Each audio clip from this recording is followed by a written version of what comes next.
What's up? This is Marc Supreme, and I'm sitting here with Seun Adedeji, who is one of the youngest CEOs in an industry that is expected to eclipse $55 billion by the year 2026.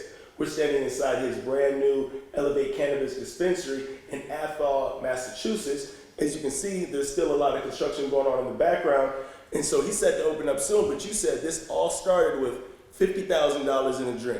Tell us about it. Yeah, thank you, Prime, for coming out here and to interview me. So I opened my first shop in Eugene, Oregon at the age of 23. I started off when I was 21. I was hungry. I wanted to get into the cannabis industry, but as you guys know, getting into the cannabis industry is very capital intensive. And as a 21-year-old, I didn't have $1 million to invest into the cannabis industry. So one of the biggest hurdles is raising capital to get into this new emerging industry. Is like washing the alcohol industry all over again, but with a different substance. So I was really interested in creating generational wealth, but outside of that is bringing my ethos, my beliefs, my passion, and creating a company from it to really treat people like gold.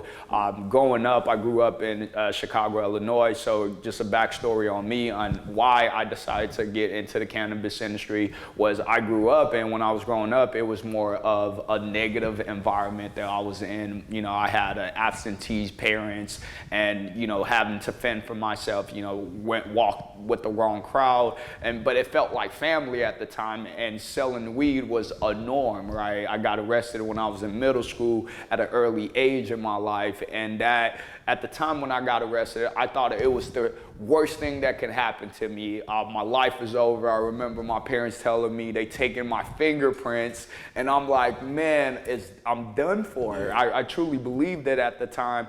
And with the negativity, having a stepmom, it was like, if you ever watched Cinderella, if there was a male figure, I would be Cinderella starring me. And we went through the same scenarios. Like, I had to find ways to feed myself, so I started a lawn mowing company. I used to shovel snow in the wintertime. You know how it gets in Illinois, because the poor, when you poor, you probably on the left-hand side, the rich people right across the street from you. So I used to go, right? I used to go to the rich neighborhood, like, hey, look, I can shovel your snow. So I had contracts with these people to shovel their snow for like X period of years, out of the years, in the winter time, or when, in the summertime, in the springtime, the fall time rake, or, mow their lawns and all that good stuff. So I was always creative. I was always hustling. I used to sell TVs from EZQ liquidators, right?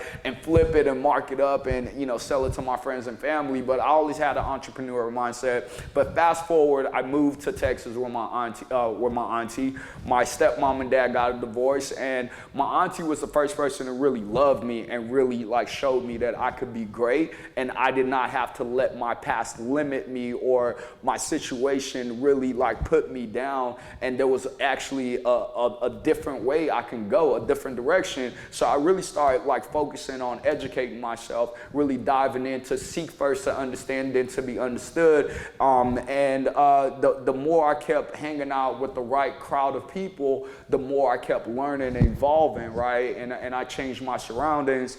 Fast forward, I moved to Washington State.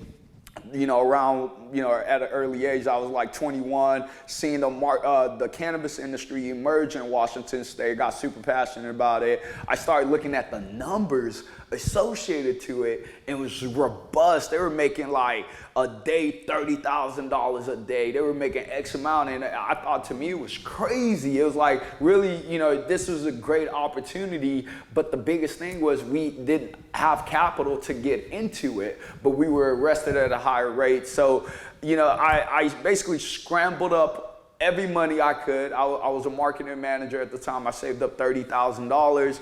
I then had my friends, I gave them a call. I was like, hey, look, just invest in me. I'll double your money. I was so hungry, and You didn't even know you could double the money. I didn't even know. I didn't know. I was hoping. I did a lot of, it was more of a, it was like I had to, right? They really believed in me, and I was looking at the numbers. So if the numbers stay true, then I felt very confident in my projections that I could make it happen.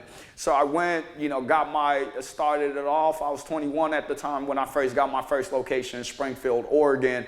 Later on, the city told me that there was a K-12 grade that was too close to me, so they denied me after approving me. So imagine paying on the properties for 6 months, then getting denied because you were 957 square footage away from the K-12. So that was devastating. So I had to go back to the drawing board to find a new location, which I did in Eugene, Oregon. I took my $50,000. I watched a lot of YouTube, read the laws. I tell people I was my CEO, CFO, COO, bud tenders. I did everything, and we got going. And over time, what really helped us out was really great customer service, love, being authentic, having humility, and really getting the best product and getting it out to our customers. So how do we get to Athol? How did you get here? Longevity, when you're looking at Oregon is an oversaturated market, and I'm looking at 5 years down the road, is this sustainable? It's not sustainable. So for us, the Oregon market is not sustainable. When you're looking at longevity, as of right now, yeah, you make money, but I wanted to do something that was bigger than myself. I didn't want to work till I die. I wanted to be a business owner, not self-employed.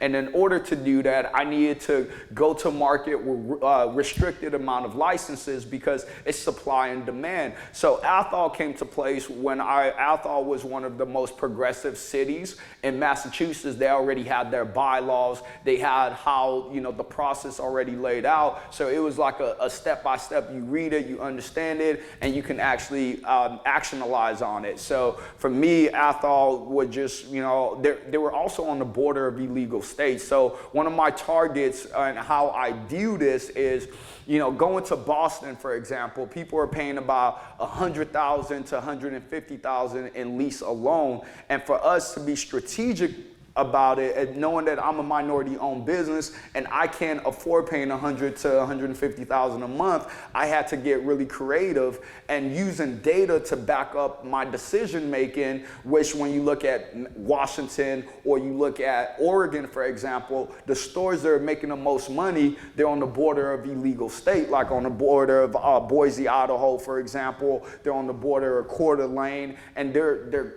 raking it in. So I took all that knowledge with me, and working in my dispensary really gave me a leg up, because not only did I understand it on a micro level, I also understand it at a very high level too.